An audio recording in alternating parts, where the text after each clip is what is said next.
Hi YouTube, Mason Sushi here. I know it's been a while since I've done a video, a few weeks now, actually coming up on a month, but I wanted to talk about what Sony's gone and done, well, what they're starting to do.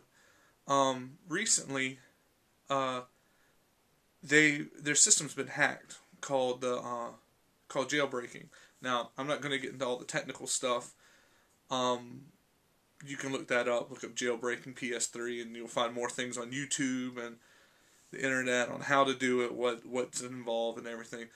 To sum it up, layman's terms, is it hacks your PSP. You can run different software. It allows you to put MAME on it, multi arcade machine emulator software.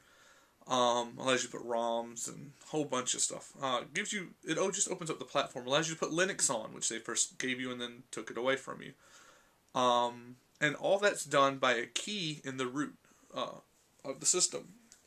Well, Sony was dumb, and to sum it up, with that key exposed, they can't stop the piracy.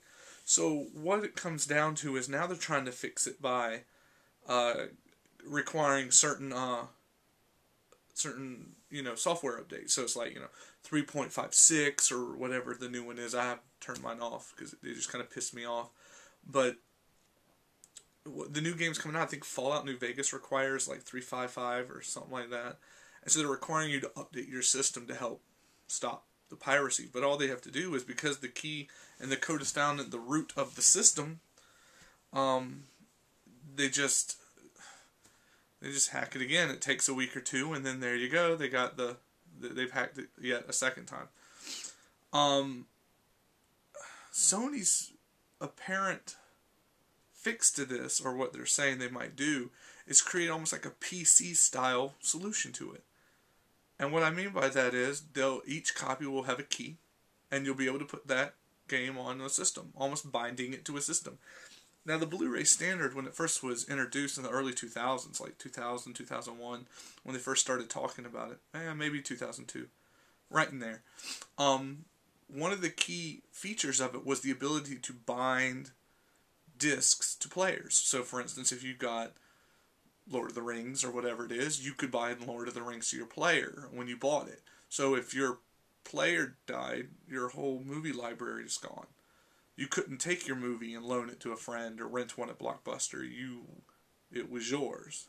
Hell, for that reason, you couldn't take it from room to room in your own house. The public, had a public outcry. People bitched and complained. And then Sony said, well, hold on. We're trying to get this new thing off the ground here, so what do we do?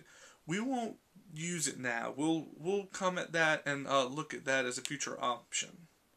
Well, guys, the future's coming fast. Sony's looking like they want to be able to bind discs to players to help prevent the game piracy. Well, all that's going to do is prevent the legitimate people from using their software to the fullest. The people that are going to hack and jailbreak will figure out ways to do it. Someone will take the code, crack it, remove the check, remove the binding, just like they do PC games, put it out there. People then take it, then download it and install it on the PS3 hard drive, but on a jailbroken system. It's how it's going to be. Anyone that thinks any different is just a moron. I'm sorry. They're going to sit there and they'll figure out a way around it, like they've done for every console that they've wanted to break. Now, some take longer than others to hack, but they all get hacked. And this is Sony's screwed. Truthfully, their best solution is to keep, I know it sounds weird in my opinion, but keep your damn mouth shut. The more you talk about it, the more you put it out there, the more people research it, the more people find out what it is. And the thing about this hack is, any fool with a computer and a thumb drive can do it. Now, the Wii has been hacked, and you can hack that pretty easily. And a lot of people do hack their Wiis. But, Nintendo, I don't think, is as worried about it. Of course, everyone's concerned. Don't get me wrong there. But, there's not much Nintendo cares to do or wants to do to fix it. Microsoft, on the other hand, has gone through system updates. More people play online. So they usually go through, of every other patch or something like that, they'll go through and just wholesale wipe people with, illegal systems. But they don't go they don't try to bind discs to players or create keys or any of this crap, because it would just make the public hate them. You just cause problems, so they keep their mouth shut. They bitch and moan about it, but Sony's sitting there saying, "Hey, look, poor us." And their hack is just easy to do. You copy files on a thumb drive, you stick it in, you press the power button, bam, you're done. Xbox's mod's a little more involved. You have to chip it. Some do like DVD drive hacks or something. I'm not totally up. In the PS2 Xbox time, I was more into the modding of the systems for region play. But the new ones, I don't care as much to do that. I'm considering jailbreaking my PS3. Not so much because I want to play bootleg PS3 games, because I buy all the ones I want for my collection anyway. But it's more for the lines of, I want a main box, and I have 2 really nice tournament edition sticks, and I think it'd be cool to play them on it. That's the only thing. And even if I didn't do that, I got an adapter that allows you to use a wired 360 controller on the PS3, because the PS2 DualShock 3 is kind of a dated controller in my opinion. But with the new patch, they kill that functionality. So I wouldn't be able to use that adapter. So I really don't want to update anything past like 3.55 or 3.45 or something like that. So jailbreaking it, if I'm forced to do any newer stuff, jailbreaking it would be the way I would have to go to revert it back to an old BIOS. And the problem is they're doing new games are requiring new BIOS. It's like I said, the Fallout. I'm hoping that the new Marvel vs. Capcom doesn't do a BIOS check when you put the disc in. You don't want it to check for a certain version or BIOS on it. They're requiring a certain one. I mean, that's what's held me back from buying the game. I really want to play it, but I don't want to buy it if I have to stick it in and it's not going to work right. So I really think Sony's best thing is to kind of put their head down and try to trudge forward as best as possible. They're going to lose money on this, like I said. There's no way around it.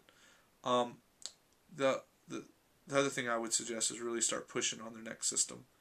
They might almost have to do what Microsoft did and just do a 5-year release, 4-year release, and then it sucks, but just make sure your next system's totally backwards compatible.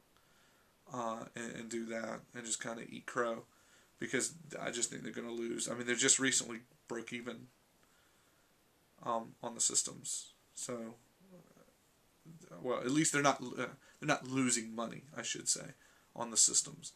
I don't think they've broke even, but they're not losing money on current systems sold.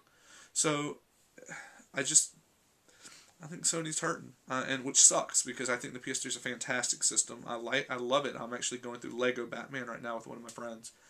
But anything that's I don't know. I think if they do require the discs to be bound to it, I really think that you're going to see the slow death of the PlayStation 3. I think you'll find that people like myself will say, "Wow, this game's on both systems. I'm going to get it on the Xbox because at least I can sell it when I'm done with it, or I can loan it to a friend." Or in my case, I have 2 Xboxes in my house. I have one in my game room and one downstairs. If I want to take my own game downstairs to play it, which I normally wouldn't do, but if I did, I couldn't do it with a Sony. I can do that with the Xbox. So I just think the binding of the disc can cause a lot more problems in the end for Sony. So let me know what you think about the issue. Do your research. I'm sure I might have said a few things wrong. But get back with me. Post comments. Rate and review me, please, good or bad. Again, sorry for taking too long for videos.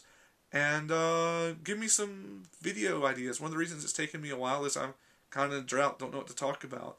Nothing really has interested me enough to kind of make videos. And the whole room tour thing was a video that a YouTuber requested. So if it's within my means and I have the time, sure, I'll do a video. But thanks, guys. I appreciate it. I'm at 450 almost at 450 subscribers at the time of this recording. And so I want to thank everyone for watching my videos. Hopefully I don't rant too much and rave. And sorry about the low quality. Actually, I had a computer issue, and this is my flip, and I had a Sony Handycam or whatever that is that takes pretty decent footage, but it only works on Windows, and I'm using Ubuntu right now, so I'm having to figure out how to make that work. So until then, this is what I got. So thanks again, guys. I appreciate it. See you later.